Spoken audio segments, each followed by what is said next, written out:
Dears welcome back to Eagon learning. So നമ്മുടെ plus വണ്ണിലെ admission procedures ഒക്കെ ഇങ്ങനെ നടന്നുകൊണ്ടിരിക്കുകയാണ്. ഏകദേശം കഴിഞ്ഞു അല്ലെ? ഇനി സെക്കൻഡ് സപ്ലിമെന്ററിയും കഴിഞ്ഞു. ഇപ്പോൾ നമ്മൾ ഓണം എക്സാം അടുത്തുകൊണ്ടിരിക്കുകയാണ് അല്ലെ? വളരെ കുറച്ച് ദിവസങ്ങൾ മാത്രമേ ഓണം എക്സാമിനുള്ളൂ. നമ്മൾ ഓണം എക്സാമിന്റെ ക്ലാസ്സുകളൊക്കെ തുടങ്ങി. അപ്പോൾ അവര് ആ ഒരു ടെൻഷൻ പ്ലസ് വൺ കുട്ടികളിലേക്ക് എത്തിയിട്ടുണ്ട്. അതായത് കുട്ടികൾക്ക് ഓണം എക്സാം ഉണ്ടാവോ ഇല്ലയോ, അത് വലിയൊരു ചോദ്യമായിരുന്നു. കഴിഞ്ഞ വർഷങ്ങളൊന്നും ഓണം എക്സാം ഇല്ലായിരുന്നു. കാരണം അഡ്മിഷൻ പ്രൊസീജിയർ ഒക്കെ ഒരുപാട് ലേറ്റ് ആയിരുന്നു അല്ലെ? ഇത്തവണ ജൂൺ 24 തന്നെ നിങ്ങളുടെ ക്ലാസ്സുകൾ എനിക്ക് നാട്ടി പ്ലസ് ടു കാർക്ക് തുടങ്ങി, ഏകദേശം എടുത്തു തന്നെ പ്ലസ് വൺ കാർക്കും തുടങ്ങിയിട്ടുണ്ട്. എനിക്ക് തോന്നുന്നു ഒരുപക്ഷെ ഒരുപാട് വർഷങ്ങൾക്ക് ശേഷമായിരിക്കും ഇത്രയും നേരത്തെ ഫാസ്റ്റ് ആയിട്ട് അഡ്മിഷൻ പ്രൊസീജിയറും കാര്യങ്ങളൊക്കെ കംപ്ലീറ്റ് ചെയ്ത് പെട്ടെന്ന് തന്നെ ക്ലാസ് തുടങ്ങുന്നത് അല്ലേ? യെസ്. അപ്പോ പ്ലസ് ടു കാരുടെ ഒപ്പം ഇവർ സ്റ്റാർട്ട് ചെയ്തിട്ടില്ല. എന്നാൽ ശ്രദ്ധിക്കേണ്ടത് അവർക്കുള്ള ഏകദേശം ചാപ്റ്റേഴ്സ് ഇവർക്ക് ഓണം എക്സാമിൽ അതാണ് ഏറ്റവും വലിയ പ്രോബ്ലം. കാരണം വെച്ചാൽ നിങ്ങൾ മനസ്സിലാക്കേണ്ട ഒരു കാര്യം എന്ന് പറഞ്ഞാൽ ഓണം എക്സാം ഉണ്ടാവുകയാണെങ്കിൽ നിങ്ങൾക്ക് ഒരു മന്ത് എക്സ്ട്രാ കിട്ടിയിട്ടുണ്ട് അല്ലെ? നോർമലി നമുക്ക് എന്ത് ചെയ്യാം, ഓഗസ്റ്റ് മാസമാണ് ഓണം എക്സാം നടക്കുന്നത്. പക്ഷെ ഇത്തവണ സെപ്റ്റംബർ ഫസ്റ്റ് വീക്കോടെയാണ്. അപ്പൊ തീർച്ചയായും നിങ്ങൾ ഓണം എക്സാം എക്സ്പെക്ട് ചെയ്യണം. പക്ഷെ ഏറ്റവും വലിയ പ്രശ്നം അതല്ല, ഈ ഓണം എക്സാം കഴിഞ്ഞ് വെക്കേഷൻ കഴിഞ്ഞ് അവർ തിരിച്ചെത്തുന്ന ഒരു ടൈം. അത് വലിയ ഒക്ടോബർ ഫസ്റ്റ് വീക്കാണ് നിങ്ങൾ ഓണം എക്സാം കഴിഞ്ഞ് തിരിച്ചെത്തുന്നത്.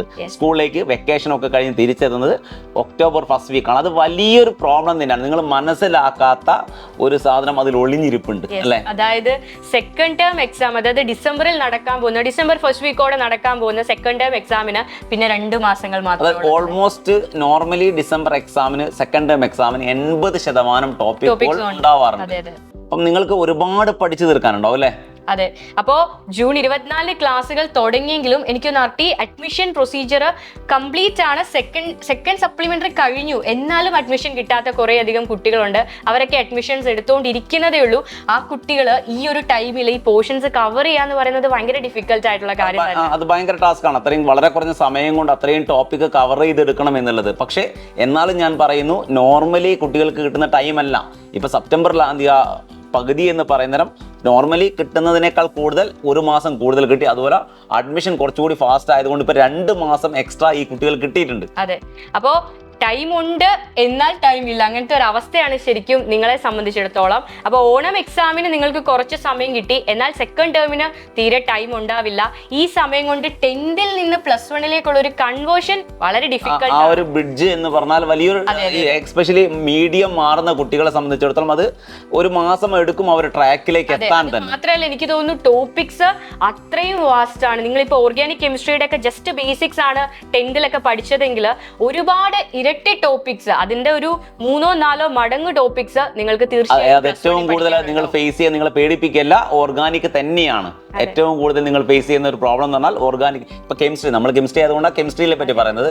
കെമിസ്ട്രിയിൽ നിങ്ങൾക്ക് ഡിഫറൻസിയേഷൻ ഒക്കെ നിങ്ങൾ ഒരുപാട് പഠിക്കാനുണ്ട്. അതുകൊണ്ട് ഉള്ള സമയം മാക്സിമം യൂട്ടിലൈസ് ചെയ്യുക. ആ ഒരു കാര്യം നിങ്ങൾ മനസ്സിലാക്കിക്കൊണ്ട് പഠിക്കുക എന്നുള്ളത് തന്നെയാണ്. നമ്മൾ എക്സാം സെപ്റ്റംബർ പകുതിയിലാണ്, ഒക്ടോബർ ഫസ്റ്റിലാണ് നിങ്ങൾ എന്ത് ചെയ്യുക, സ്കൂളിൽ തിരിച്ചെത്തുക എന്നുള്ള കാര്യങ്ങളൊക്കെ വ്യക്തമായിട്ട് മനസ്സിൽ വയ്ക്കുക. അതുപോലെ വളരെ ഇമ്പോർട്ടന്റ് ആയിട്ടുള്ള ഒരു കാര്യം, നിങ്ങൾക്ക് ഇപ്പോൾ ഈ ഒരു ഫസ്റ്റ് ഇയറിൽ മാർക്ക് എന്തെങ്കിലും കുറവാകുകയാണെങ്കിൽ ഇംപ്രൂവ്മെന്റ് എന്നുള്ള ഒരു ഓപ്ഷൻ ഇത്തവണ ഇല്ല.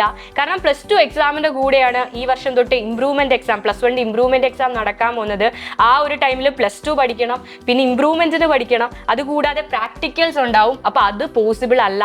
അതുകൊണ്ട് ഈ വർഷം തന്നെ നിങ്ങൾ ഫുൾ മാർക്കും സ്കോർ ചെയ്യുക എന്നുള്ളത് തന്നെയാണ് നിങ്ങളുടെ എയിം. സോ ഓരോ സെക്കൻഡും വളരെ ഇഫക്റ്റീവ് ആയിട്ട് തന്നെ നിങ്ങൾ യൂട്ടിലൈസ് ചെയ്യുക. അതെ, അഞ്ജിത മിസ് പറഞ്ഞ കാര്യങ്ങൾ നന്നായിട്ടൊന്ന് ശ്രദ്ധിക്കുക. ഇംപ്രൂവ്മെന്റ് എക്സാമിന്റെ കാര്യം തന്നെ അതൊരിക്കലും പോസിബിൾ അല്ല എന്ന് മനസ്സിലാക്കുക മക്കള്. ഇംപ്രൂവ് ചെയ്യുക എന്നുള്ളത് അത് പ്രാക്ടിക്കലി നടക്കാത്ത കാര്യമാണ്. പ്ലസ് ടുവിന്റെ കൂടെ നിങ്ങൾ എന്ത് ചെയ്യുക, ഇംപ്രൂവ്മെന്റ് എക്സാം എഴുതുക എന്ന് പറഞ്ഞാൽ അതൊരിക്കലും നിങ്ങൾക്ക് ഇംപ്രൂവ്മെന്റ് എക്സാം എഴുതാം, പക്ഷേ മാർക്ക് ഇംപ്രൂവ് ചെയ്യണമെന്നില്ല അല്ലേ? അതെ, വളരെ ഡിഫിക്കൽട്ട് ആണ്. യെസ്. അപ്പോൾ ടൈം യൂട്ടിലൈസ് ചെയ്യുക, നമ്മുടെ ലൈവുകളൊക്കെ കാണുക. ഇതുവരെ അഡ്മിഷൻ ലഭിക്കാത്ത കുട്ടികൾ പോലും തീർച്ചയായിട്ടും അവർക്കുള്ള നിങ്ങളത് അഡ്മിഷൻസ് കിട്ടും. ഓൾമോസ്റ്റ് സെക്കൻഡ് സപ്ലിമെന്ററി കഴിഞ്ഞു. അതോടെ എന്താണ്, ഓൾമോസ്റ്റ് എല്ലാവർക്കും തന്നെ അഡ്മിഷൻ ലഭിച്ചിട്ടുണ്ടാവും. ഇനി ട്രാൻസ്ഫർ വെയിറ്റ് ചെയ്തിരിക്കുന്ന കുറെ കുട്ടികളുണ്ടാവും. അവർക്ക് സെക്കൻഡ് ട്രാൻസ്ഫർ ഉണ്ടോ എന്നുള്ള ചോദ്യത്തിലാണ് ഇപ്പോഴും. അതിനെക്കുറിച്ച് യാതൊരു കൺഫർമേഷൻ ഇതുവരെ വന്നിട്ടില്ല. എന്തായാലും കിട്ടിയ കോഴ്സ് നന്നായിട്ട് തന്നെ പഠിക്കുക. പിന്നെ നിങ്ങളെ പേടിപ്പിക്കുക എന്നുള്ള ഉദ്ദേശത്തോടു കൂടിയല്ല ഞങ്ങൾ വീഡിയോ ചെയ്യുന്നത്. ഉള്ള സമയം മാക്സിമം യൂട്ടിലൈസ് ചെയ്യുക എന്നുള്ളതാണ് നമ്മൾക്കുള്ള ചാപ്റ്റർ. നിങ്ങൾ പേടിക്കേണ്ട ആവശ്യമില്ല, നിങ്ങൾ ഒരു രീതിയിലും പേടിക്കേണ്ട ആവശ്യമില്ല. ഏകണ്ട +1 ചാനൽ നിങ്ങൾക്ക് ചാപ്റ്റർ വൈസ് റിവിഷൻ നടന്നുകൊണ്ടിരിക്കുകയാണ്. ഇപ്പോൾ 1 ഷോട്ടാണ്, ഒരു ദിവസം 2.5 മണിക്കൂർ കൊണ്ട് ഒരു ചാപ്റ്റർ കംപ്ലീറ്റ് ചെയ്ത് തരുന്ന ഒരു ക്ലാസ്സുകൾ ഇപ്പം നടന്നുകൊണ്ടിരിക്കുന്നുണ്ട്. അപ്പം നിങ്ങൾ എന്ത് ചെയ്യുക, ഏകൻ +1 ചാനൽ സബ്സ്ക്രൈബ് ചെയ്ത് വെക്കുക. അതിലുള്ള കോണ്ടന്റ് വീഡിയോസ് അല്ലേ മിസ് എക്സാം ഓറിയന്റഡ് ആയിട്ട് PYQ കോണ്ടന്റ് വീഡിയോസ് ഒക്കെ കംപ്ലീറ്റ് ആയിട്ട് വന്നുകൊണ്ടിരിക്കും. ഓക്കെ, അപ്പോൾ all the very best. All the best. Thank you.